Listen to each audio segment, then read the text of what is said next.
আমার সমস্যা হলো বুকের এই বাঁ পাশে মানে দীর্ঘদিন অনেক যাবত ব্যথা। এটা আমি রাত্রে যখন আমি শুই তো যে কোনো একটা কাজ আমি স্থিরভাবে থাকতে পারি না, স্থির থাকলে ব্যথা করে। যখন ব্যথা করে আমি এই কাজটা চাপ দিয়ে ধরি, বুকটা চাপ দিয়ে ধরলে তখন আর ব্যথা আস্তে আস্তে কমে, বা বেশিক্ষণ কোনো একটা কাজকর্ম করতে পারি না, শরীর দুর্বল লাগে। আর নাইট করতে পারি না, মানে একদিন নাইট করে আসছিলাম গত 2 দিন আগে, নাইট করে আইসা আমি সারাদিন ব্যথা, তো বিকালে হঠাৎ আমার নিঃশ্বাস বন্ধ হয়ে গেছে, তারপর বমি, তারপর অনেক কান্না, বুকে অনেক ব্যথা হয়েছে। মানে আমি বিদেশ যাওয়ার পর আমি অনেক জায়গায় মানে একটা বিপদের সম্মুখীন হয়েছি। যেমন আজকে এইখানে লাগছে, কালকে আরেক জায়গায়, তখন ভয় পেয়েছি। আতঙ্ক মানে খুবই ভয় পাইছে জায়গায় জায়গায়। আমি পরীক্ষা করে দেখেছি আপনাকে, আপনার কোনো জাদু আছে কিনা, কোন ধরনের জাদু, তাবিজ কবজ, কবরি কালাম, আচার গোচর, নষ্ট, জিনের ক্ষতি, মানুষের ক্ষতি, পৃথিবীর কোনো ক্ষতি আপনার নেই। আলহামদুলিল্লাহ বলেন। আল্লাহ তাআলা আসমানের মুসিবত আসমানে উঠাই নেবে, জমিনের বালা জমিনে দাওয়াই দেবে শুধুমাত্র ইস্তেগফারের দ্বারা। আল্লাহ তাআলা আপনার যখন যেই প্রয়োজন, আল্লাহ তাআলা আপনার এই প্রয়োজনকে পুরো করবে ইস্তেগফারের দ্বারা।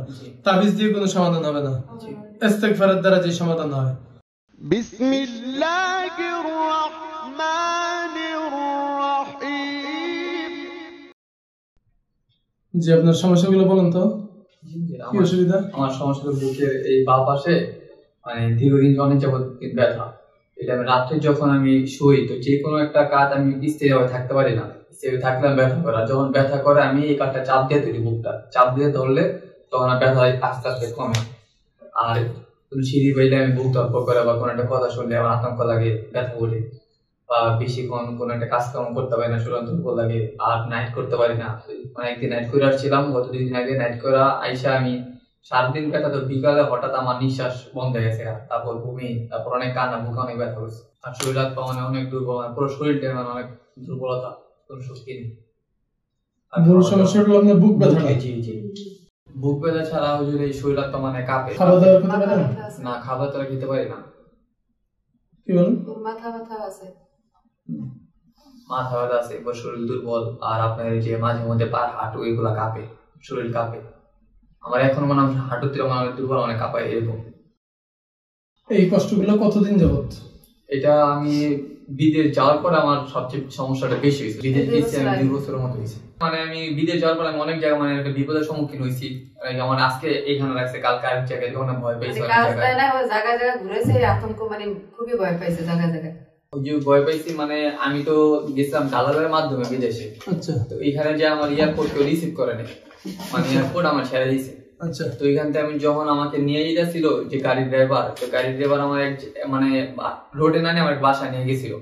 তো বাসা নিয়ে যাওয়ার পরে ওইখান থেকে অনেকক্ষণ বাসা থাইকা গাড়িটা ওইখানে পার্কিং করে ঘুরে আমার আরেক জায়গায় নিয়ে আসছে। আরেক জায়গায় নিয়ে এসে আরেক ড্রাইভারের ফোন দিয়া, পাকিস্তানে ছিল তো আমার আরেক জায়গায় ট্রান্সফার করছে, আরেক গাড়িতে। ওই গাড়িতে 3জন মানুষ ছিল, মাঝখানে আমাকে বসেছে। তখন আমি অনেক ভয় পেয়েছি। আর ওই জায়গায় সব মরুভূমি, সৌদি আরব মরুভূমির মাঝখানে গাড়ি থামায় দূরে যে ফোন দিত, কথা হইতো, আমার গাড়িতে রেখে দিত, লগে 2 জনে কথা হইতো ড্রাইভার। অনেক ভয় পেয়েছিলাম। আপনি তো কিছু বুঝতেন না? না, আমি তাবি বুঝতাম না, কিন্তু আমি শুধু আনুমানিক করতাম যে ওনারা মানে আমার রাইখা দূরে যে কথা বলতেছে, মানুষজন কোনো কিছু নাই, পুরো একটা মরুভূমি এরকম এলাকা। তারপর আমাকে একটা মাঝে দালালের বাসায় গেছিলাম। ওই দালালে মানে আরেক ঠিকানা দিছে, মানে আমার রিসিভ করে নাই, তার ঠিকানা দিছে। তো এই ঠিকানা আমি গেছি, তো বাসা হইতে মানে একবার বসছি। তো আমার মানে ফার্স্ট টাইম তো মানে আমার দম টম নিশে বন্ধ দিয়েছে, অনেক ভয় পেয়েছে। তখন আমি সাথে সাথে বাপমার ফোন দিয়েছি যে আমার নিয়ে যেতে দেশে, যেখানে থাকছে না। ওরকম কর্ম করতে পারেন না? না হুজুর, কোনো কথা নাই। না, ওইখান থেকে হুজুর কষ্ট করার পরে আমাকে বাবা বলছে যে আমার ছেলেকে এখান থেকে সরাইতে, ভালো জায়গা নিতে। তো আমাকে আরেক জায়গা নিতে 2 দিন একটা হোস্টেলে রাখছে। ওইখানে রাখার পর আমার সেম আরেকটা মানে একটা বস্তির মতো একটা এলাকা দিয়েছে। এইখানে কষ্ট করছি। এরপরে ওইখান থেকে আমাকে আজকে না কাজ দিতে, আমাকে কাবা শরীফের কাজ দিচ্ছিল, হেরাম শরীফে। আচ্ছা, হেরাম শরীফে আমি বাইরে ডিউটি করেছি কি আপনার যে হাজিরা যেতাম, হাজির সাথে পানি খাওয়াইতাম, জমজমে পানি খাওয়াইতাম। আর আল্লাহর মধ্যে এখানে মনে করেন ফজরের আর জোহরের নামাজ কাবা শরীফ পড়তাম ওইখানে পড়তাম। তো এখান থেকে আমাদের যে দালাল বলছে 10 বছরের কন্ট্রাক্ট, হ্যাঁ, 1 বছর পর পর ছুটি সবকিছু, এটা বলে ঢুকাইছে। তো এখান থেকে বাইরে ডিউটি করার পর আমাদের সবাই বের করে দিয়েছে।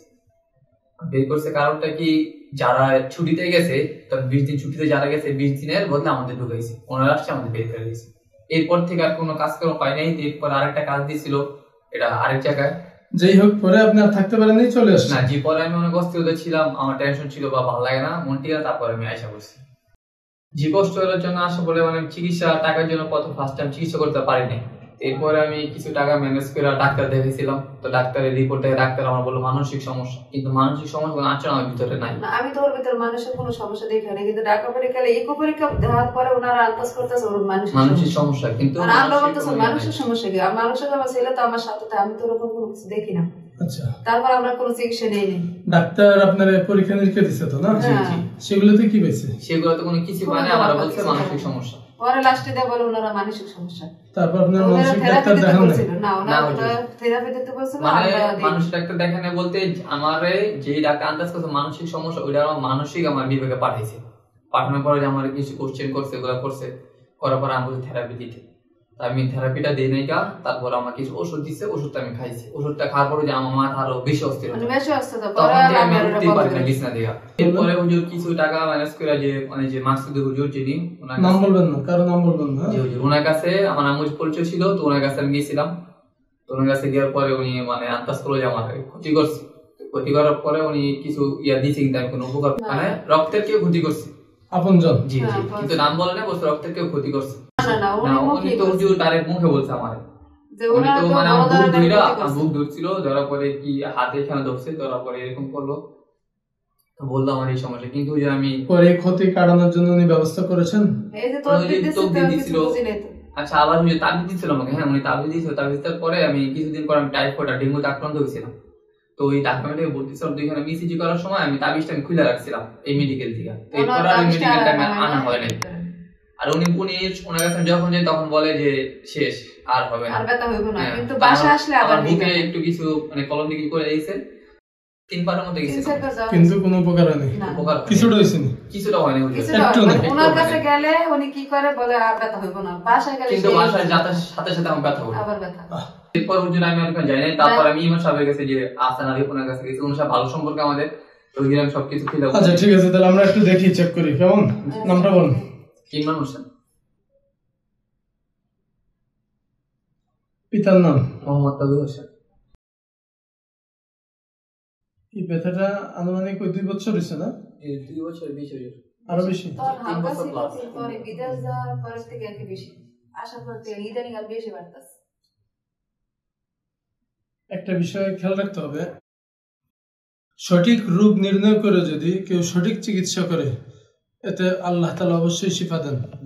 আল্লাহ তাআলা হাদিসের মধ্যে আছে, মা আনজালাল্লাহু দান ইল্লা আনজালাল্লাহু শিফা। প্রত্যেক রোগের চিকিৎসা আছে। আপনি যে রোগে আক্রান্ত, এই রোগের চিকিৎসা যদি সঠিক হয় তাহলে অবশ্যই আল্লাহ তাআলা আপনার শিফা দিয়ে দেবে। রোগ আছে, শিফা আছে। এমন কোন রোগ নেই যে রোগের সমাধান আল্লাহ তাআলা রাখেন নাই, অবশ্যই আছে। তাহলে আগে বুঝতে হবে আপনার সমস্যাটা কোথায়।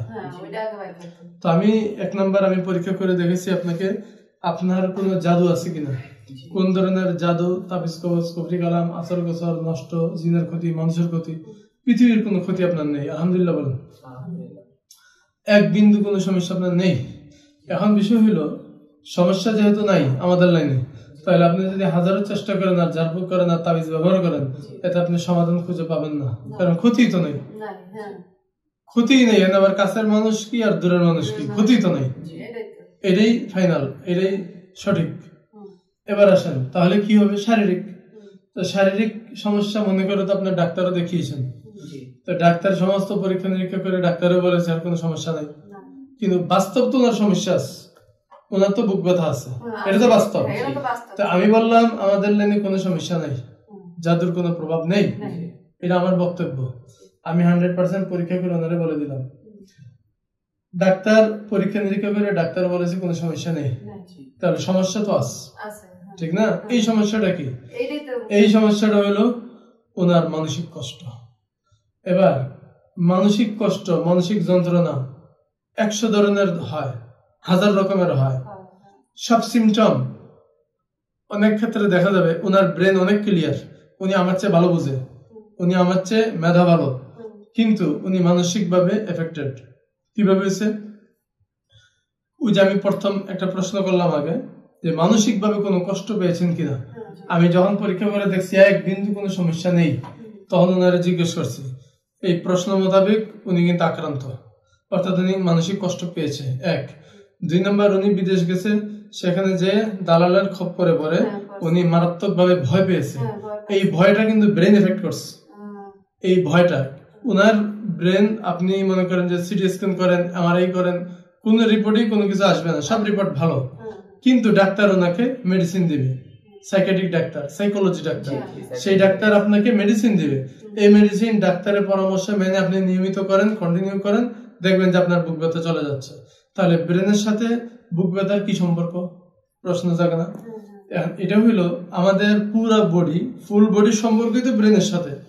সুতরাং মানুষ যে মানসিক রোগী হয় সে কষ্টবাহিত হয়, সে তো এমনিতেই পাগল হয়ে যায় না, সে একদিনে পাগল হয় না।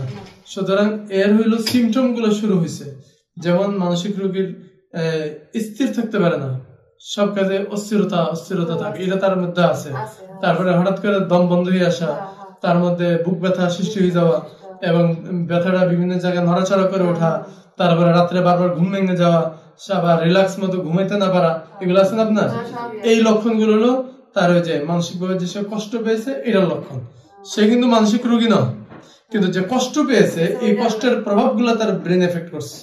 সুতরাং এখন যদি আমার মতন 100 জন হুজুর দিয়ে ঝাড়ফুঁক করান, এটা সমাধান হবে না।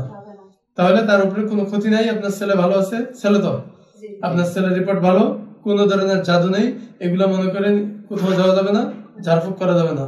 তাহলে একজন সাইকোলজি ডাক্তারই দেখাতে হবে। ওই যে আগে ডাক্তাররা বলছে যে মানসিক প্রবলেম, কিন্তু ডাক্তারের কথাটাই সঠিক, উনি মানসিক রোগীর কিছু প্রভাব ওনার মধ্যে পড়ছে। মানে আপনি যেমন জিজ্ঞেস করতেন প্রথম থেকে আমার কি হয়েছে, তো উনি আমাকে প্রথম থেকে সবকিছু বিস্তারিত আমার থেকে শুনছে, মানে কি হয়েছে না। কিন্তু এটা কি সাইকোলজি ডাক্তার শুনছে? জি সাইকোলজি আচ্ছা, ডাক্তার উনি সবকিছু শুনবে, শুনে কিন্তু আপনাকে ঠিকই মেডিসিন দিবে। জি মেডিসিনটা দিবে আপনার রিল্যাক্সের জন্য, ব্রেন ঠান্ডার জন্য, ঘুম যাতে আর একটু ভালো হওয়ার জন্য। এটা কিছুদিন আপনাকে সেবন করতে হবে। কতদিন ওষুধ চলবে এটা ডাক্তার বলবে। ডাক্তারের পরামর্শ ছাড়া ওষুধ খাওয়া যাবে না, ডাক্তারের পরামর্শ ছাড়া ওষুধ বন্ধও করা যাবে না।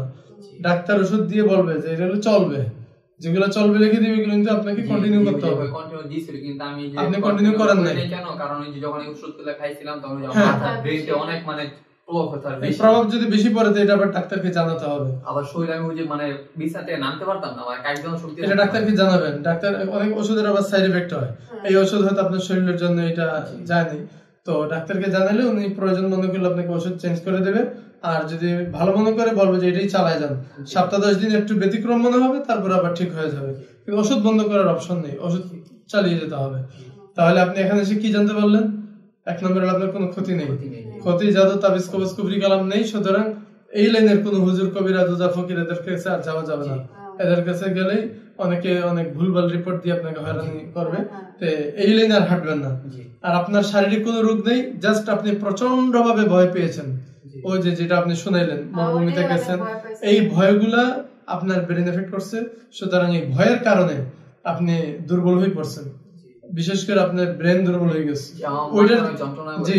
ওইটার জন্যই ডাক্তার আপনাকে মেডিসিন দিবে। আর আপনি এই কাহিনীগুলো সব বলবেন ডাক্তারের কাছে, খুলে বলতে হবে। তখন আপনাকে যে মেডিসিন গুলো দিবে এগুলো কন্টিনিউ করেন, ইনশাল্লাহ আল্লাহ আপনাকে পরিপূর্ণ সেবা দিয়ে দিবে। ঠিক আছে, আর কোনো কথা আছে? না, আর যেমন একটা কোশ্চেন ছিল কি যে আমার যে পারিবারিক যে ইয়াটা, যে আমার এই সংসারে আমার মানে টানা একটা বিপদ আছে, আমার মানে বিপদ আপদ এগুলো আমাদের আমলের কারণে আসে। তো আপদ বিপদ মুসিবত এগুলো যাতে আমাদের উপর না আসে, জন্য সবচেয়ে বেশি ইস্তেগফার করা। ইস্তেগফারের উপরে কোনো আমল নাই। আস্তাগফিরুল্লাহ ওয়া আতুবু ইলাইহি সব সময় পড়বেন। আল্লাহ তাআলা আসমানের মুসিবত আসমানে উঠাই নেবে, জমিনের বালা জমিনে দাওয়াই দেবে শুধুমাত্র ইস্তেগফারের দ্বারা। আল্লাহ তাআলা আপনার যখন যেই প্রয়োজন, আল্লাহ তাআলা আপনার এই প্রয়োজনকে পুরো করবে ইস্তেগফারের দ্বারা। তাবিজ দিয়ে কোনো সমাধান হবে না, ইস্তেগফারের দ্বারা যে সমাধান হয়। তাহলে কারো কাছে গিয়ে এই মুসিবত, এই পেরেশানি, আমার এই সমস্যা, হ্যাঁ, এগুলোর জন্য কোন তাবিজ নেওয়ার প্রয়োজন নাই। তাহলে পড়বেন ইস্তেগফার, ইস্তেগফারের দ্বারা আল্লাহই আপনাকে সাহায্য করবে। ঠিক আছে, সুস্থ থাকেন, ভালো থাকেন, আল্লাহ হাফেজ।